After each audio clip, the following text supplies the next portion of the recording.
भगवान श्री कृष्ण जी के अनन्य भक्तों को अनंत सादर प्रणाम। आज दिनांक 24 जुलाई 2024 है।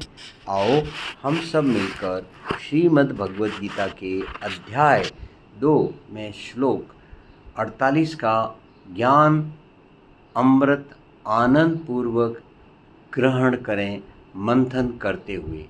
हमारी भाषा होगी कन्नड़ा भाषा। आओ कन्नड़ा भाषा में हम सबसे पहले हरि नाम के जाप के साथ अपना कार्यक्रम शुरू करें। ओम नमो भगवते वासुदेवाय नमः। ಕನ್ನಡ. ಹೇ ಧನಂಜಯ, ಇದು ಆಸಕ್ತಿಗಳನ್ನು ತ್ಯಜಿಸಿ ಸಿದ್ಧಿ ಮತ್ತು ಅಸಿದ್ಧಿಗಳಲ್ಲಿ ಅರ್ಪಿಸಿಕೊಂಡು ಯೋಗದಲ್ಲಿ ಸ್ಥಿತವಾಗಿರುವ ಕರ್ಮವನ್ನು ಮಾಡು. ಸಮಭಾವವನ್ನೇ ಯೋಗ ಎನ್ನುವರು.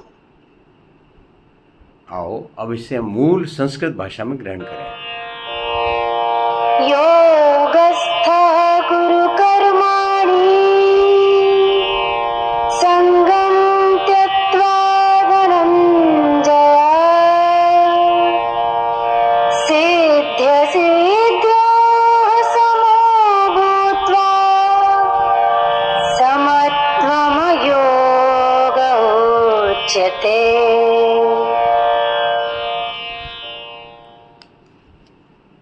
योगस्थः कुरु कर्माणि संगम त्यक्त्वा धनंजय सिद्धि असिद्धियोः समः भूत्वा समत्वं योगः उच्यते। आइए कन्नड़ा भाषा में इसी बात को फिर से समझें। ಕನ್ನಡ. ಹೇ ಧನಂಜಯ, ಇದು ಆಸಕ್ತಿಗಳನ್ನು ತ್ಯಜಿಸಿ ಸಿದ್ಧಿ ಮತ್ತು ಅಸಿದ್ಧಿಗಳಲ್ಲಿ ಅರ್ಪಿಸಿಕೊಂಡು ಯೋಗದಲ್ಲಿ ಸ್ಥಿತವಾಗಿರುವ ಕರ್ಮವನ್ನು ಮಾಡು. ಸಮಭಾವವನ್ನೇ ಯೋಗ ಎನ್ನುವರು. आओ अब हम इसे वापस हमारी हिंदी के अंदर एक बार फिर से इसका ग्रहण करें।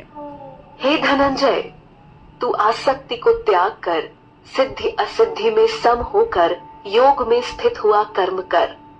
संभाव ही योग कहलाता है।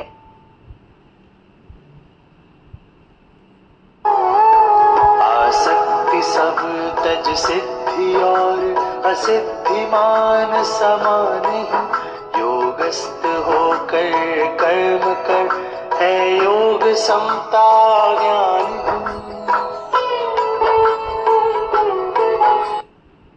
कन्नड़ा में इसका ಹೇ ಧನಂಜಯ, ಇದು ಆಸಕ್ತಿಗಳನ್ನು ತ್ಯಜಿಸಿ ಸಿದ್ಧಿ ಮತ್ತು ಅಸಿದ್ಧಿಗಳಲ್ಲಿ ಅರ್ಪಿಸಿಕೊಂಡು ಯೋಗದಲ್ಲಿ ಸ್ಥಿತವಾಗಿರುವ ಕರ್ಮವನ್ನು ಮಾಡು. ಸಮಭಾವವನ್ನೇ ಯೋಗ ಎನ್ನುವರು. योगिनरु। आओ अब हम अपनी पूर्णाहुति दें ज्ञान की ओम के उच्चारण के साथ।